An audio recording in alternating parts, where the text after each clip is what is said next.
राधे राधे, हरे कृष्णा। कैसे हो आप सभी लोग? आशा करती हूँ आप सभी परम मंगल में होगे, स्वस्थ होगे, अच्छे होगे। अच्छा, बहुत दिनों पहले की बात है, किसी मेरे नॉन का मेरे पास फोन आया तो उनको मैंने एक बाल गोपाल लड्डू गोपाल गिफ्ट करे थे। तो उन्होंने बोला कि मेरे पति जो है ना वो दारू पीते हैं, पूजा पाठ नहीं करते। मैं जब तुम्हारे हस्बैंड को देखती हूँ तो तुम्हारे हस्बैंड बहुत पूजा पाठ करते हैं और मैं तुम्हारे हस्बैंड को तब से जानती हूँ जब तुम्हारा उनके साथ विवाह नहीं हुआ था, शादी से पहले से। शादी से पहले तो वो बिल्कुल पूजा पाठ नहीं करते थे। तुमने ऐसा क्या तंत्र मंत्र चलाया जो तुम्हारे हस्बैंड पूजा पाठ करने लग गए? कुछ हमें भी बताओ, हम भी अपने पति को थोड़ा सा पूजा पाठ वाली लाइन में लगा सके, हम भी अपने पति को थोड़े से आस्तिक बना सके। बिल्कुल नास्तिक थे हम तो तुम्हारे हस्बैंड को तब से जानते हैं जो बिल्कुल ही नास्तिक थे। अब हम देखते हैं कि वो कितनी पूजा पाठ करते हैं। क्या वो तुम्हारे डर की वजह से करते हैं या फिर क्या बात है, या फिर तुमने ऐसा क्या किया है? तो आज की वीडियो इसी पे आधारित है। तो हाँ, ये बात एकदम 100% सही है कि जब वो मेरे हस्बैंड मुझे श्रीधाम वृंदावन पहली बार, प्रथम बार शादी से पहले देखने आए थे, तब भी वो मुझसे केवल और केवल ये देखने आए थे कि मैंने आज तक वृंदावन नहीं घूमा है, मैं लड़की से भी मिल लूंगा, मतलब लड़की भी देख लूंगा और श्रीधाम वृंदावन भी घूम लूंगा, वृंदावन घूम लूंगा। उनका मतलब ये नहीं था कि मैं दर्शन कर लूंगा, उनका मतलब था कि मैं घूम लूंगा। तो वो मुझे देखने आए थे और उनका मन था घूम लूंगा, लेकिन उनको पता नहीं है कि जिस नगरी में वो जा रहे हैं वो नगरी एक ऐसी नगरी है, वो नगरी एक ऐसी नगरी है, यहाँ पर बिना बुलाए कोई जाता नहीं है। जब तक वो बुलाता नहीं है तब तक कोई पहुंच पाता नहीं है। इसमें तुम्हारा मेरा कोई जोर नहीं है। अगर तुम श्रीधाम वृंदावन जा रहे हो, ना चाहते हुए भी जा रहे हो, तुम्हारा मन भी नहीं है, अचानक से प्लान बदल रहे हैं, तो ये 100% सच बात है। जैसे तुम्हारे प्लान अचानक से बन रहे हैं वैसी तुम्हारी किस्मत अचानक से बनने वाली है। तो बात ये हुई, जब मेरे हस्बैंड मुझे शादी से पहले देखने आए थे तो बिल्कुल मैं, हाँ ये बात सच है कि बिल्कुल नास्तिक टाइप के आप बोल सकते हो। उनके घर में जो पूजा का विधान है वो राधा स्वामी पद्धति है, अर्थात राधा स्वामी जी को वो लोग मानते हैं। तो कोई ज्यादा पूजा पाठ बिल्कुल भी नहीं है। बिल्कुल ज्यादा क्या मैं आपसे बोल सकती हूँ कि 0.1% है। अब आप ये समझ लीजिए कि 0.1% है। लेकिन शादी के बाद वो कंप्लीटली पूजा पाठ करने लग गए। उन्होंने मेरे को नहीं रोका था, ये मेरी शादी से पहले ही शर्तें थी कि मैं आपको इंसिस्ट नहीं करूंगी, आपको करना है तो करो, नहीं करना तो मत करो। मैं आपको इंसिस्ट नहीं कर रही हूँ, लेकिन आप मुझे नहीं रोक सकते हो।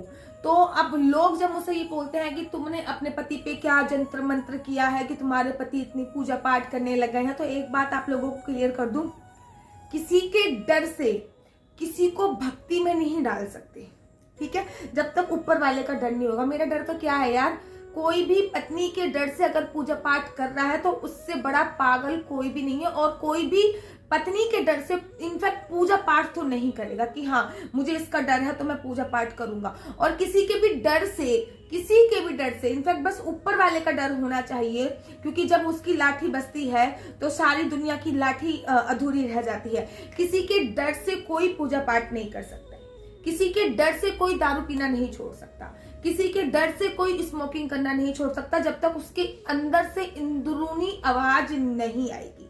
मेरी शादी हुई, मेरी शादी होने के बाद मैं घर पे आई। घर पे आने के बाद मैंने अपनी नित्य नियम की, जैसी मेरी पूजा अर्चना वंदना थी, मैंने प्रारंभ करी। मैंने अपने हस्बैंड को एक बार भी इंसिस्ट नहीं किया। मैं शादी से पहले ही एकादशी का व्रत रखती थी, शादी से पहले ही रखती थी। मैंने अपने हस्बैंड को एक बार भी नहीं बोला कि आपको रखना है नहीं रखना। उनका खुद से ही मन करा, उन्होंने खुद ही व्रत रखा, खुद से ही मन करा, उन्होंने खुद रखा। मैंने एक बार भी इंसिस्ट नहीं किया। इनफैक्ट मैं कन्हैया जी की कसम खा के कहती हूँ, मैंने उनसे एक बार भी नहीं बोला कि आपको ये व्रत रखना चाहिए। उनका खुद से मन करा, उन्होंने खुद ही ये व्रत रखे। मैंने उनसे नहीं बोला कि श्रीधाम वृंदावन की परिक्रमा आपको करनी चाहिए। उनका खुद से मन करा, उन्होंने खुद वृंदावन की परिक्रमा करी। मैंने नहीं बोला कि आपको दंडवत परिक्रमा करनी चाहिए। उनका खुद से मन करा, उनका हृदय खुद ही परिवर्तित हुआ, उन्होंने दंडवत परिक्रमा करी। जब मैंने उनसे ये चीज पूछी कि आपके घर में ये कल्चर नहीं है, मतलब पूजा पाठ की बिल्कुल पद्धति नहीं है, आपके घर में ये बिल्कुल भी कल्चर नहीं है, तो आपने ये सब कुछ कैसे एक्सेप्ट किया, क्यों किया? तो उन्होंने कहा ये सब चीजें मुझे शुरू से अच्छी लगती थी, लेकिन मेरे घर का कल्चर ऐसा नहीं था। तो मेरे को ऐसा नहीं है कि मैं ये सब चीजें मानता नहीं था, मेरे को बड़ी अच्छी लगती थी जब मैं दूसरे लोगों के घर पे देखता था जन्माष्टमी सेलिब्रेट हो रही है या फिर ये चीज सेलिब्रेट होती है, लेकिन मेरे घर का कल्चर ऐसा नहीं था, पूजा पाठ का कल्चर मेरे घर का नहीं था। अब जब आप आ गई हो तो मेरे घर का कल्चर भी ऐसा हो गया है, और मैंने जो चीज अच्छी है वो चीज मैंने एक्सेप्ट करी है, वो चीज मैंने अपनाई है। और मुझे अपनाने के बाद मैं आपको बता सकता हूँ आशु, बोलते हैं वो मुझसे, ना मुझे आध्यात्मिक सुख मिला है, मेरे को मानसिक खुशी भी मिली है, और फाइनेंशियली तो हम लोग भगवान की कृपा से मैं आपको बता नहीं सकती, ठीक ठीक बहुत अच्छी कंडीशन में वो पहुंच गए, और भगवान ने उनका साथ भी बहुत दिया है। आज की डेट में मैं अगर आपको बताऊं ना कि वो मेरे से ज्यादा भगवान को मानते हैं। अगर आपके पति आपकी देखा देखी कर रहे हैं या फिर आपके डर की वजह से पूजा पाठ कर रहे हैं, तो आप घर पे नहीं होगे ना, तो लड्डू गोपाल का उनको होश तक भी नहीं होएगा कि लड्डू गोपाल की सेवा करनी है, पूजा करनी है। और अगर मैं 10 डेज के लिए या 9 डेज के लिए कहीं चली जाऊं,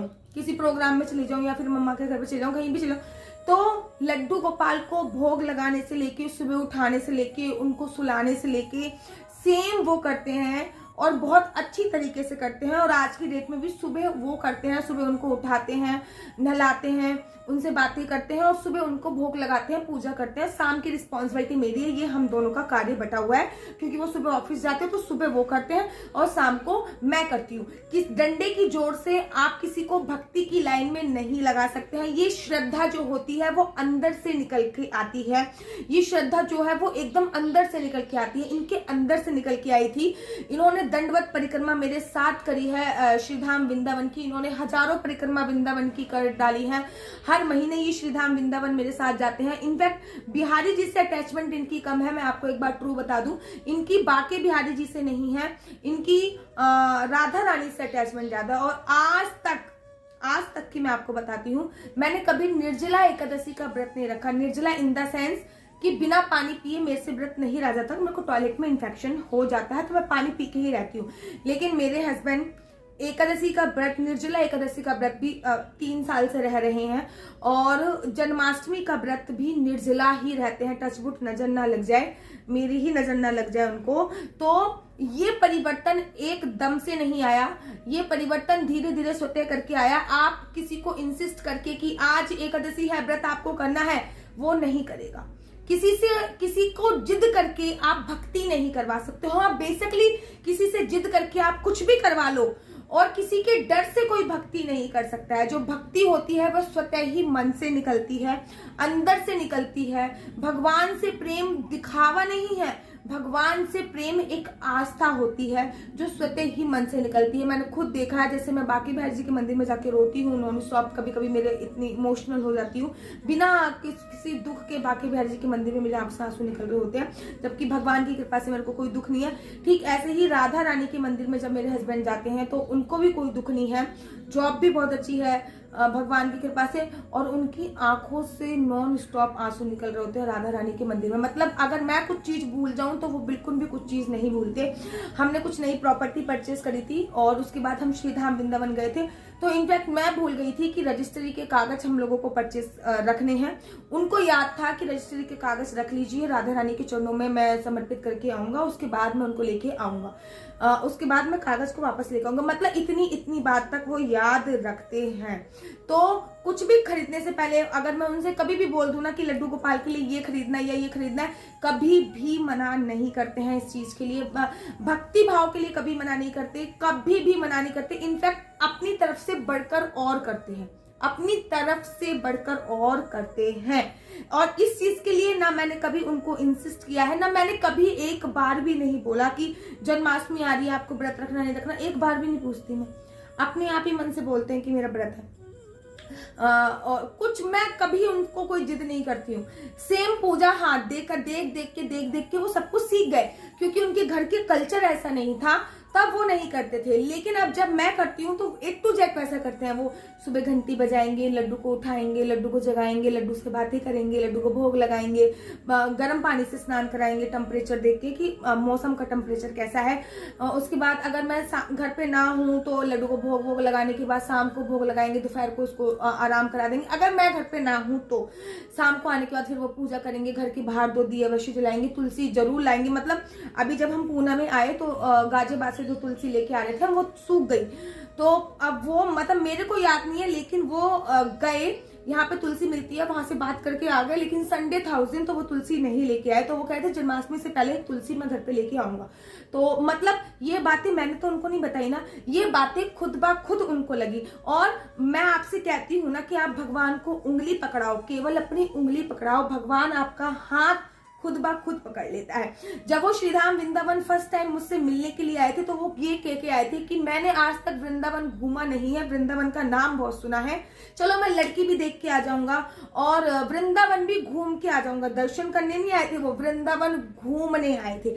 अगर आप लोग जानना चाहते हो मेरी शादी की स्टोरी, क्योंकि मेरी शादी में श्रीधाम वृंदावन का बहुत हाथ है और मेरी शादी में बांके बिहारी जी का बहुत बड़ा योगदान है, माँ कात्यायनी माता का बहुत बड़ा योगदान है। और शादी से पूर्व ही हमारा एक फंक्शन, जो हमारी रिंग सेरेमनी थी, वो श्रीधाम वृंदावन में ही हम लोगों ने आयोजित कराई थी। इनफैक्ट हमने शादी के बाद अपनी शादी की पहली सालगिरह श्रीधाम वृंदावन में ही बनाई थी और कुंभ लगा था, प्रथम ही कुंभ लगा था और तब बनाया था हमने।